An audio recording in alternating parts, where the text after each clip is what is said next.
चला लिहून का सगळ्यांनी?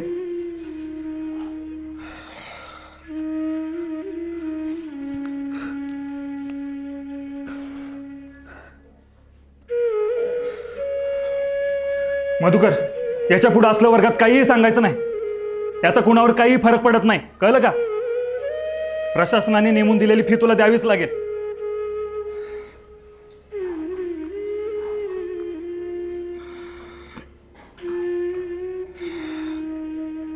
मधुकर, जाताना स्टाफ रूम मध्ये भेटून जा. तुझ्या वडिलांसाठी एक निरोप आहे. बस खाली.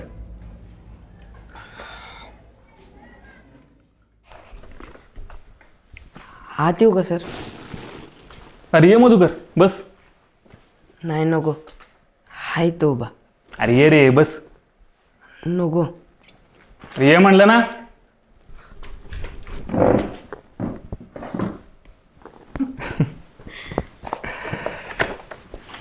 मला सांग, कोण कोण असतं घरी?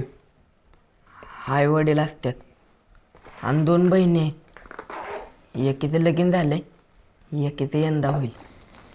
बहिणीचं वय किती रे? माझ्यापेक्षा 3 वर्षांनी मोठी आहे. तुझं 14 म्हणजे तिचं 17 असेल. एवढं लवकर लग्न कसं काय? कधी कधी परिस्थितीसमोर हात टेकावे लागतात मॅडम. सगळीकडेच तुमचे सरकारी नियम लावून चालत नाही. शिक्षक असून तुम्ही असं म्हणता कांबळे सर? अहो, शाळेपेक्षा बाहेरच्या जगात जास्त वावरणारा शिक्षक आहे मी. घरात तरण्यापुरीला ठेवून रानात जाणाऱ्या बापाच्या जीवावर उचललेल्या वजापेक्षा जास्त दडपण येतो. आणि तेच मनावरचं ओझं हलकं करण्यासाठी तो तिच्या लग्नाची घाई करत असतो. अहो पण तिने शिक्षण घ्यायला हवं होतं असं तुम्हाला खरंच नाही वाटत? अहो मॅडम, याच्या शिक्षणासाठी पैसे नाहीत त्यांना, तर मुलीच्या शिक्षणासाठी कुठनं असणार आहेत? अहो पण सगळं फुकटच आहे ना. जेवण, पुस्तकं, कपडे सुद्धा. तेवढंच फुकट आहे मॅडम. शाळा दुपारचं जेवण देते आणि त्याच जेवणाचा डबा आणल म्हणून पोरांना शाळेत पाठवणारा आईबाप बघतो ना, तेव्हा त्याच व्यवस्थेचा भाग असल्याची चीड येते. घरी भाकरीची तरा असल्यावर काय वाटतं याची झळ तुमच्यापर्यंत पुचली नसेल म्हणून तुम्ही असं बोलताय मॅडम. अहो, ज्या घरी भाकरीसाठी आईबाप रानोमाळ फिरतात त्या घरचं सगळं त्या मुलीलाच बघावं लागतं की. आणि कसं आहे मॅडम, तुमच्या भूमितीतल्या गोलापेक्षा भाकरीचा गोल जास्त मोठा असतो तिच्यासाठी.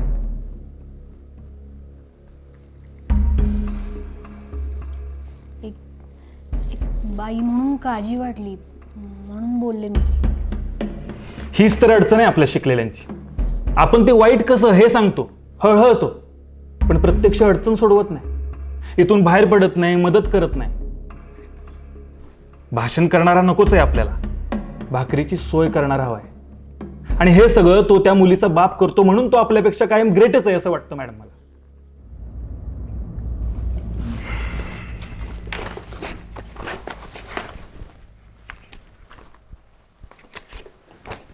घे. अहो नाही नको, बापाला सांगितलं करतील ते. स्वाभिमान, हा स्वाभिमान गरीबाच्याच दावणीला का बांधलेला असतो? अजून एक कोड. अरे बाबा घे, तू मोठा झालास, कामाला लागलास की कर परत, मग तर झालं.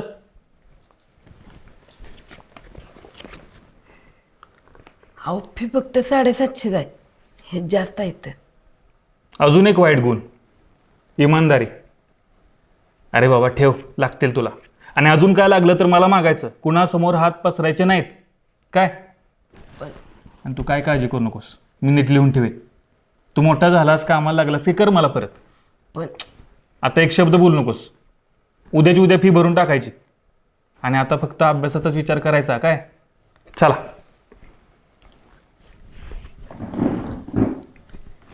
अरे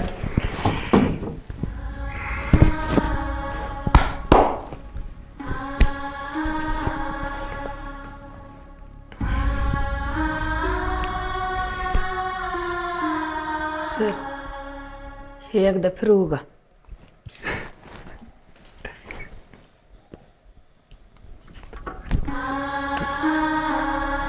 येतो.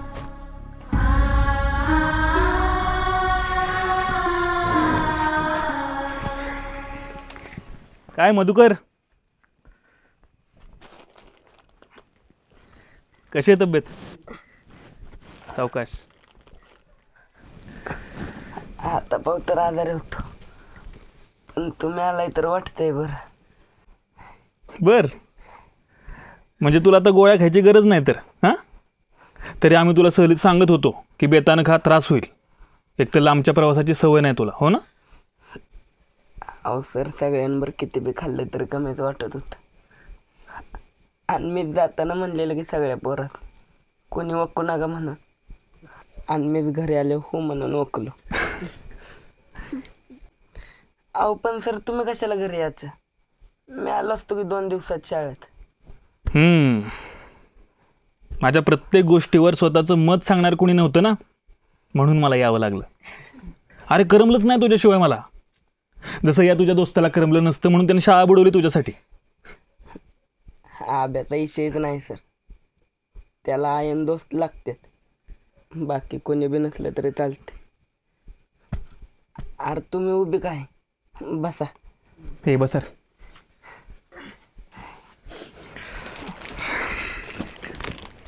हे घ्या.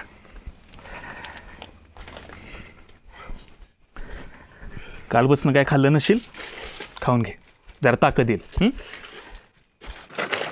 हवा एवढं मोला महागाचं कशाला आणायचं? भाताची पेज केली होती की त्याला मी. हवं हे असलं त्यानं नुसतं दुकानातच बघितलं असेल बघा. तुम्ही पिशव्याच्या पिशव्या भरून आणल्यात, तुम्ही त्याची शाळेची फी भरली, तुमच्यामुळे पोरगं आमचं सहलीला गेलं. अजून किस्तोप का करणार याचं काम रे सर? बरं, मला एक महत्त्वाचं काम आठवलंय, मला निघायला लागेल. अहो असं कसं जाताय बिना खाता पिता? 4 घास खावा की. अहो हिनं चपात्या केल्या, त्या भजी केली, ती शाक भात केलाय, खावा जरा. हो, एवढं कशाला? आज कुठला सण नाही ना? हाय का आता तुमच्या रूपात आमच्या घरी देवच आलाय म्हणायचं? आमच्यासाठी सणच आहे बघा. 4 घास खाऊन जा. नाही, खरंच नको, मला उशीर होतोय, नाही जमणार. आज उद्या शांती जाऊ दे त्याच नाही. अगं ही मोठी लोक आहेत, आपल्या गरीबाच्या घरचं कुठं खाणार आहेत होय ग? अगं ह्यांचं पायच आपल्या घराला लागलं, हेच आपल्यासाठी मोठं आहे म्हणायचं बघ. अहो काय बोलताय तुम्ही?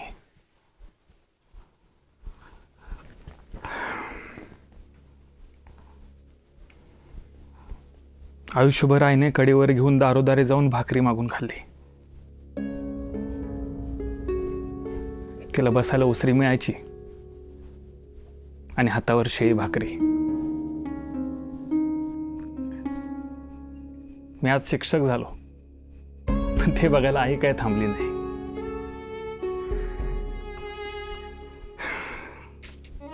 पण आजही ना आईला विसरलोय ना त्या भाकरीला.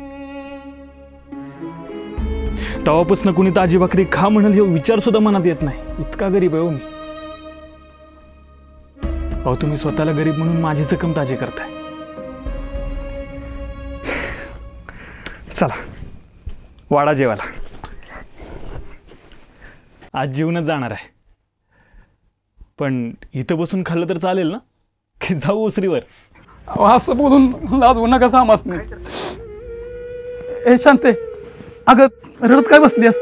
ते डोळं मागणं पुस. आता ती चपाती आणि भजी घे बघू, वाटायला घे पडदेशी.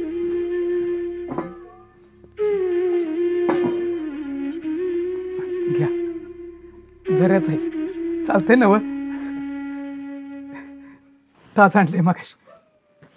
वळ.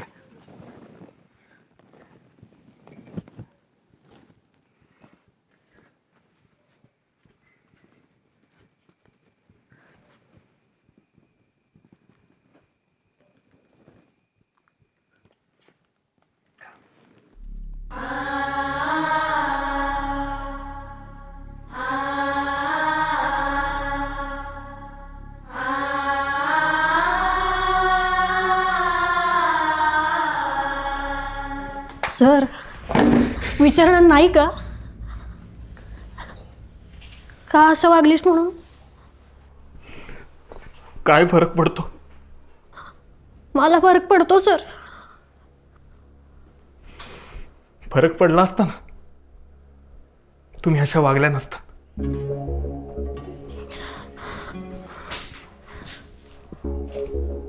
एकदा, फक्त एकदा माझा विचार करायला हवा होता. एकदा. तुमचाच, फक्त तुमचाच विचार केला सर. नाही विश्वास मॅडम माझा. हो, आजपर्यंत कुणाकडनं कसलीच अपेक्षा ठेवली नव्हती हो. का?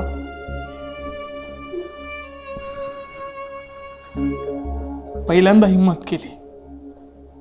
नव्हती होत पण केली. का?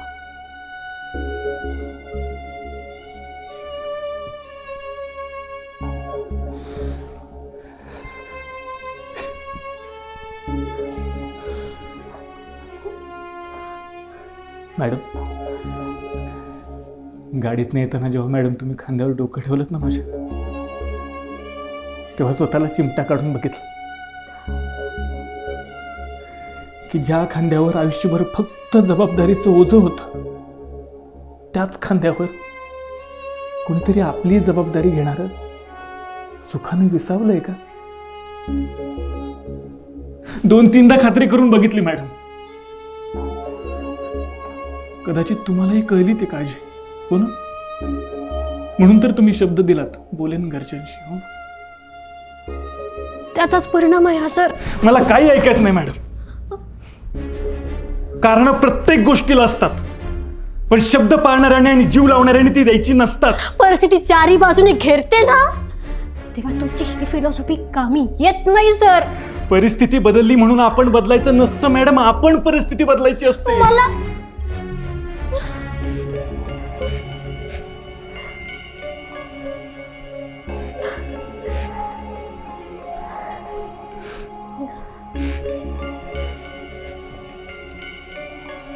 ठीक आहे,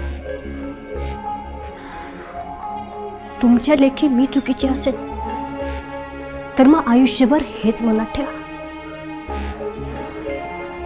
निदान माझ्यावरच्या रागात तरी दुसऱ्या कुणाचा तरी विचार कराल. गैरसमज झालेत, पण ते असेच राहावेत असं आता मला पण वाटतंय. कारण ते दूर झाले ना, तर आयुष्यभर माझ्याच प्रेमात राहाल आणि स्वतःला त्रास करून घ्याल.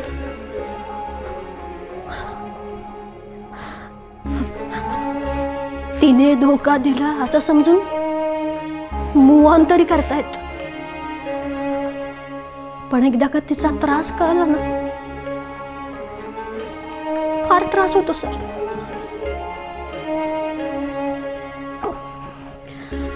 म्हणून मी माझा सगळा त्रास सोबत घेऊन जाते. सांगा, होऊ द्या त्रास,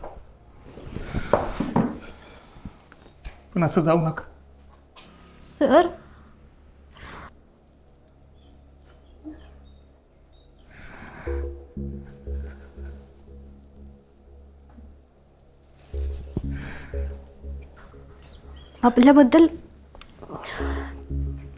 आपल्याबद्दल यावेळी घरी सगळं सविस्तर बोलले. म्हणलं लग्न करेन तर फक्त याच मुलाशी.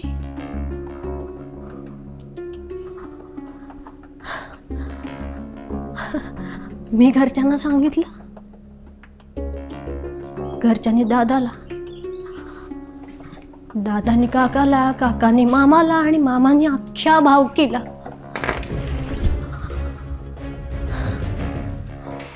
पुढच्या काही तासात सगळेजण घरी जमले. हेवे दावे, भांडणं, मारामारी. अगदी मला मारण्यापासून ते तुमचं घर पेटवण्यापर्यंत सगळी चर्चा झाली.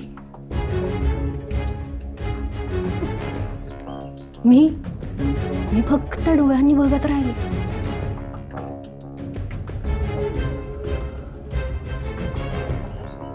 आई बाबांना पण नको नको तसले बोलले. मी नाही रिॲक्ट झाले हो, पण ठाम राहिले. मला मारलं,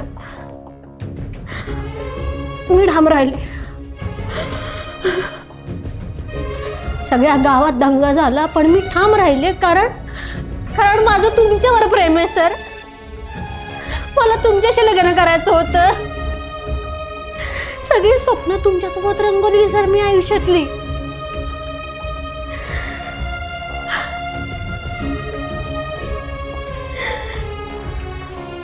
त्यांनी शेवटचे 2 पर्याय ठेवले माझ्यासमोर. एक तर जातीतल्या मुलाशी लग्न कर, नाहीतर तुमचं मरण.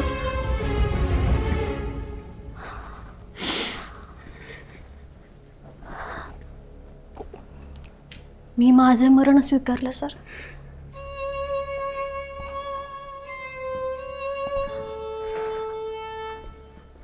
दुसऱ्या दिवशी लाल शालूमधून निघाली ना,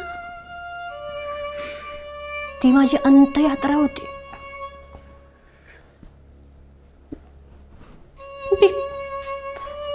मी तिथंच संपले सर.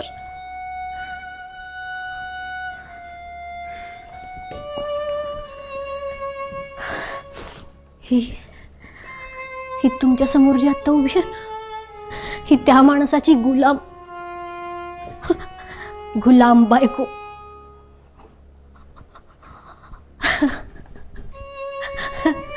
किती मॉडर्न होते ना मी, कपड्यांमध्ये, विचारांमध्ये.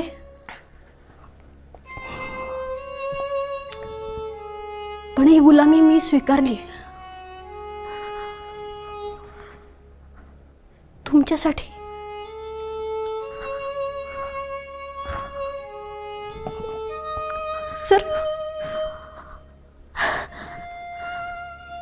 सर तुम्ही माझ्यासोबत असण्यापेक्षा तुमचं जिवंत असणं माझ्यासाठी खूप महत्वाचं आहे. खूप महत्वाचं आहे सर.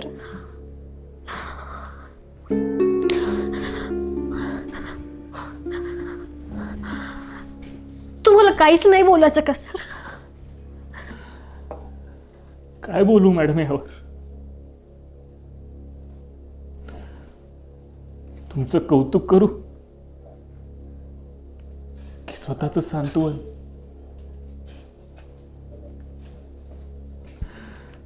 मला या जातीच्या भिंतीची कल्पना होती आधीपासूनच, म्हणून तर या रस्त्याला येत नव्हतो. यातले काटे चांगलेच ओळखीचे आहेत. आयुष्यभर त्याच्यावरूनच तर आलोय, म्हणून तर व्यक्त नव्हतो करत भावना मॅडम. मी जपलं असतं की आयुष्यभर मनातून सगळं, निदान ही सल तरी राहिली नसती.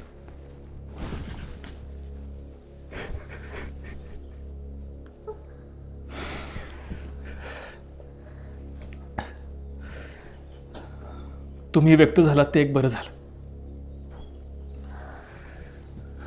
तुमच्याबद्दलचा गैरसमज दूर झाला आणि स्वतःच्या समजांवरचा विश्वास अधिकच वाढला.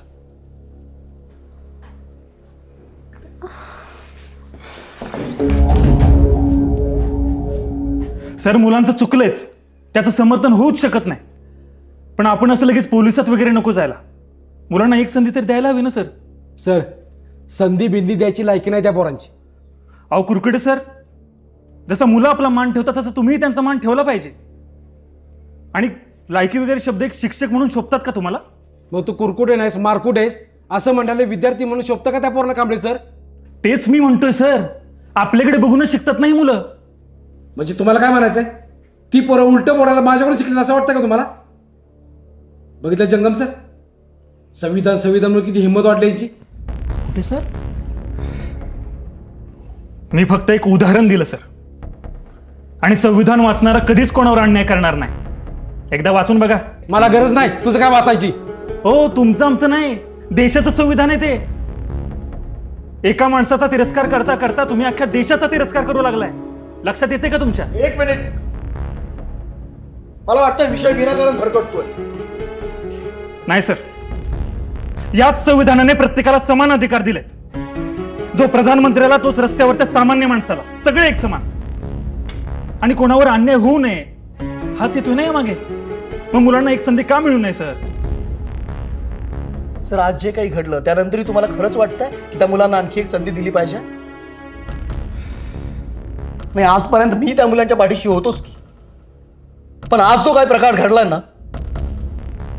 त्यानंतर मला कुरकुटे सर म्हणतात तेच योग्य वाटतं. एक मिनिट सर, आणि तुम्हाला मला काय वाटतं याच्यापेक्षा आपण मॅडमला विचारूया त्यांना काय वाटतं मुलांविषयी. त्या तर नवीन आहेत, त्या कुणाच्याच बाजूला नाही आहेत ना. काय मॅडम? सर, ज्या मुलांच्या नावाची यादी काढली आहे ना त्यांना धड इंग्लिशही वाचता येत नाही.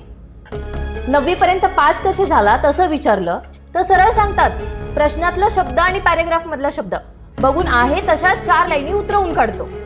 या अशाने मुलं पास होणार आहेत का? आणि असा लागणार आहे का 10वीचा 100% निकाल? ठीक आहे, मुलांचा अभ्यास चांगला नाही म्हणून तुम्ही निर्णय घेत होता. त्याच्या बदल्यात विरोध म्हणून मुलांनी शाळेचं नुकसान केलं. यात पोलीस कुठून आले? ठीक आहे, मग आता नक्की काय करावं असं वाटतं तुम्हाला सर? अहो सर, त्यांना काय विचारायचं आहे? मी बोलतोय ना आता.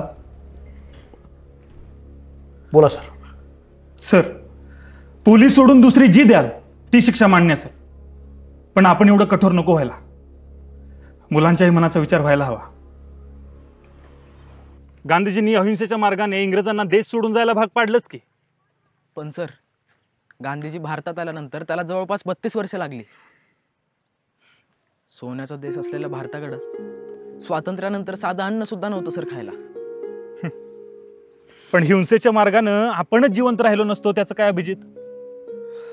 अहिंसेच्या मार्गात कमीत कमी नुकसान होतं. सोन्याचा देश काय पुन्हा उभा करता येतो, पण नागरिकच मेले तर काय? तसं ड सह पुन्हा करता आला असता, पण झालेल्या नुकसानाचं काय? मला सांगा, तुम्ही सगळे गरीब घरातले ना? घरात येणाऱ्या आठवड्याच्या बाजाराच्या पिशवीकडे बघून तुम्हाला कळतं ना की यासाठी आठवडाभर घरच्यांना काय काय करावं लागलं असेल. भाजी नसली तर चटणी तेला बरं, नाही तर शेंगदाण्याच्या कुटाबरोबर भाकरी खाणार येणार आहे तुम्ही. हजारोंचं नुकसान करताना काहीच नाही वाटलं काय मधुकर? चुकलं सर. सर, अहो खरंच खूप चुकलं, पण आता काय करायचं ते सांगा की सर. काय करायचं ते मी सकाळी सांगितलंय. जरा वेळ असेल तर एक महत्वाचं बोलायचं होतं. बोला की सर. तुमची सगळ्यांची मदत हवी होती. त्या गाबड्यांच्यासाठी काहीतरी करायचं असेल, दुसरं काय का? आणि बघा, मी तुम्हाला आत्ता सांगतो, ह्या फालतू गोष्टीसाठी मला अजिबात वेळ नाही. जी काय तुम्हाला मदत करायची ना ती बिंदास करा. Just listen Kurkute sir, even I am not interested in this, पण आपलं ऐकायला काय जातंय? निश्चितच तुमच्यासाठी इंटरेस्टिंग असं काय नाहीये. तुम्ही जसं विदाउट इंटरेस्ट तास घेता तसं रोज सकाळी लवकर येऊन 10वी अ मधून बाहेर असलेल्या मुलांसाठी घेतला असतात तर. Excuse me sir, you can't say without interest आम्ही लेक्चर्स घेतोय. सगळ्याच गोष्टी सगळ्यांसाठी लागू होत नाहीत मॅडम, आणि ज्यांना लागू होतात त्यांनाच त्याचा त्रास होतो. कांबळे, जे काय बोलायचं ना ते सगळं माझं नाव घेऊन बोला. बायच्या पदरात लपून बोलू नका. नाही कुरकुटे सर, तुम्हाला मुलांना शिकवण्यात इंटरेस्ट, तुमचा इंटरेस्ट दुसऱ्याच गोष्टीत जास्त आहे. त्यांना मारण्यात, त्यांना कमी लेखण्यात. विविध योजना आणून, नवीन नियम लावून जो तुमचा विरोध करेल ना, मग तो विद्यार्थी असेल नाही तर सहकारी, त्यांचं खच्चीकरण कसं करायचं एवढंच बघायचं. तुला नाही मस्ती आलं कांबळे? आपली पायरी वळकून राहायचं, नाही तर घरदार काय करून नकाशा पण ठेवायचो नाही. म्हणजे नकाशावर आहोत हे तरी करताना मान्य. आणि सर, मी या मुलांच्या पाठीमागे ठामपणे उभा आहे. तुम्हाला कुणाच्या चपला उचलायच्या असतील बिंदास उचला, तुम्हाला कुणाचे घसे शेकवायचे असतील बिंदास शेकवा. हे असलं ऐकून घेणार ना, आधीच सांगतो. माहिती करायचं कांबळे. अहो कुरकुटे सर काय करताय? अहो शाळा ही सांगा त्यांना लायकी काढतायत. आणि कुठली लायकी हो? आजपर्यंत सगळा मान ठेवला. तुम्हाला कल्पना तरी आहे का ही मुलं सकाळपासून संध्याकाळपर्यंत उपाशी तपाशी कामं करतायत. जीवाचं रान करतायत, सकाळी 5 वाजता घरातून बाहेर पडतायत, रात्री 8 वाजता घरी जातायत, शाळा शिकायच्या वयात ही कामं करतायत, शारीरिक मानसिक मनस्ताप सहन करतायत, अभ्यास बुडतोय तो वेगळाच. मला सांगा सर, आपण मुलांना असं वाऱ्यावर सोडून कसं काय राहू शकतो? बरं बाकीची मदत जाऊ द्यात, पण त्यांचा अभ्यास बुडू नये म्हणून आपण जरा सुद्धा माणूस पण दाखवणार नाही होत का? अहो शिक्षक आहोत ना आपण, आपलं काहीच कर्तव्य नाही का?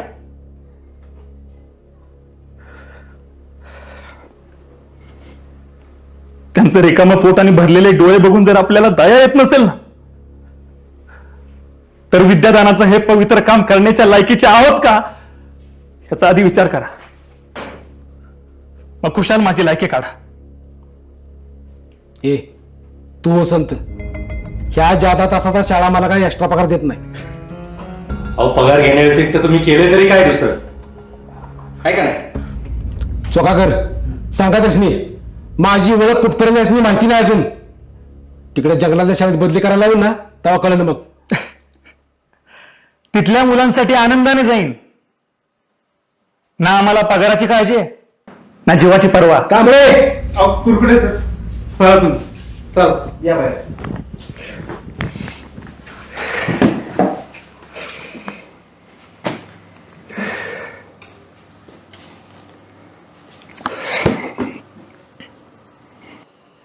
सर अहो ह्या आधी मी इतकं चिडलेलं तुम्हाला कधीच बघितलेलं नाही.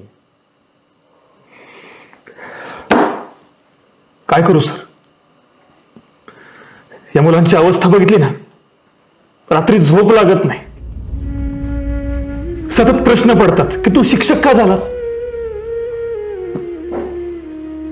आणि माझ्याकडे उत्तर नसतं.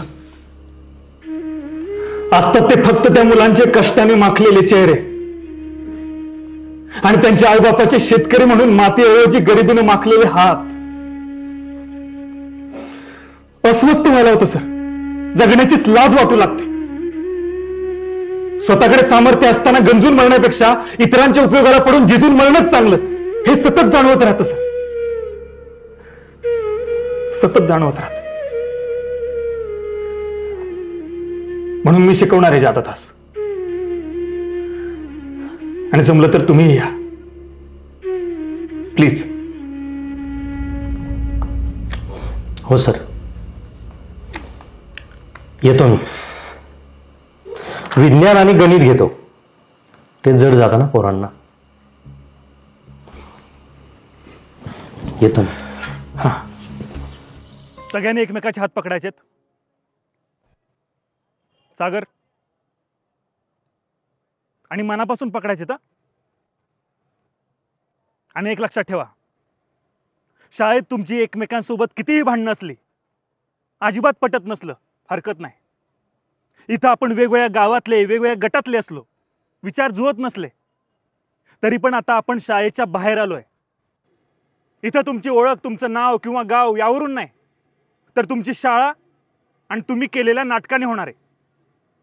त्यामुळे इथं तुम्ही एक संघ पाहिजे, एक संघ. मला सांगा, जेव्हा आपल्या गावात क्रिकेटचे सामने असतात तेव्हा आपण आपल्याच गावकऱ्यांच्या विरोधात असतो, बरोबर ना? आणि तेच सामने जेव्हा तालुक्याचे असतात तेव्हा आपण तालुक्याचे असतो. पण जेव्हा भारतीय संघ दुसऱ्या देशासोबत खेळतो तेव्हा आपण फक्त भारतीय असतो, फक्त भारतीय. त्यामुळे एक गोष्ट कायम लक्षात ठेवायची, जेव्हा आपण शाळेच्या बाहेर जाऊन काहीतरी करतो तेव्हा आपण फक्त शाळेचे असतो, फक्त शाळेचे. खरंय सर. त्यामुळे आता या क्षणापासून आपापसातली सगळी भांडणं विसरून फक्त नाटक लक्षात ठेवायचं. नाटक करताना इतर दुसरा कुठलाही विचार मनात आला नाही पाहिजे, कारण आपल्याला पहिलं यायचंय. कितवा? अजिबात नाही. पहिलं येण्यासाठी आपण नाटक करत नाही, ते करताना तुम्हाला आनंद मिळाला पाहिजे. बस स्वतःला झोकून द्या आणि अगदी मनापासून नाटक करा. मग निकाल काही लागू द्या, मी तुमच्या सोबत आहे. जिंकलो तरी आणि हरलो तरी फक्त प्रयत्न प्रामाणिक होते एवढा आनंद आपल्याला घेऊन जायचं इथून. कळलं? कळलं?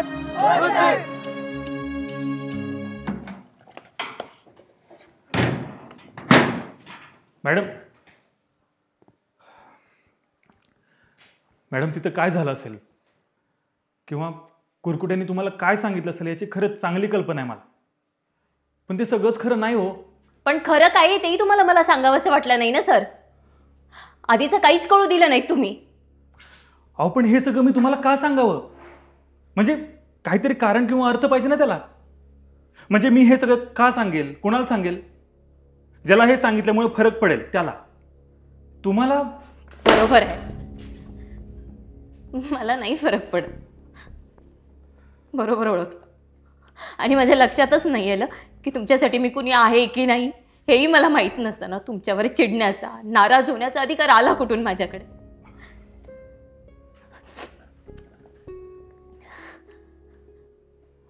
I am sorry.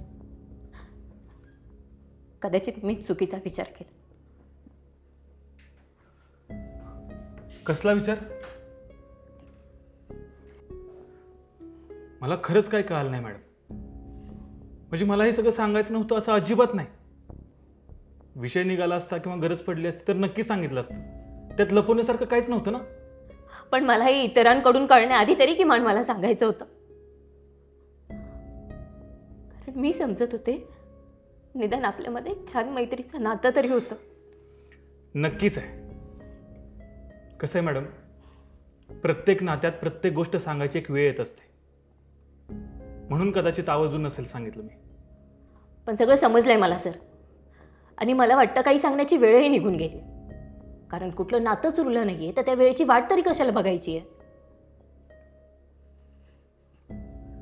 वाईट याच गोष्टीचं वाटतं की इतरांचा इतका आदर करणारा माणूस एका मुलीला अशा पद्धतीनं फसवू शकतो. काय? मी फसवलं? तुम्ही कुरकुटेंवर विश्वास ठेवताय मॅडम? किती अवघड असतं ना. ज्या माणसाला आपण चुकीचं समजतो, आपण दुःखात असल्यावर त्या माणसाच्या सगळ्याच गोष्टी आपल्याला बरोबर कशा काय वाटू लागतात. आणि ज्या माणसाला आपण बरोबर म्हणून निवडलेलं असतं तो माणूसच चुकीचा कसं काय होतो? म्हणजे माणूस चुकीचा किंवा वाईट हे ठरवायची आपण घाई करत नाही, पण गोष्टी खऱ्या किंवा खोट्या हे ठरवायची आपण घाई का करतो? तुमचं हे बोलणं वेगळं आणि वागणं वेगळं आहे सर.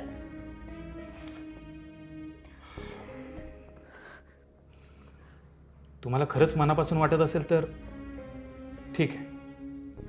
मी फक्त तुम्ही वनभोजनाला याल का इतकंच विचारणार होतो. पण तुमचं उत्तर काय असेल याची कल्पना आली आहे मला. तरीही विचारतोय, येताय का? नाही, मला तास आहे.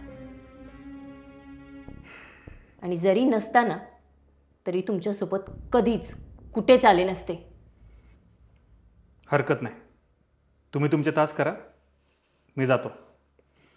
मला फक्त एवढंच सांगायचं होतं की मुलांच्या बाबतीत झाला तसाच गैरसमज पुन्हा माझ्या बाबतीत करून घेताय. पश्चाताप होईल. सर, मला सगळं आणि खरं सांगणार असाल तरच ये. नक्कीच, मी आलो सरांना सांगून.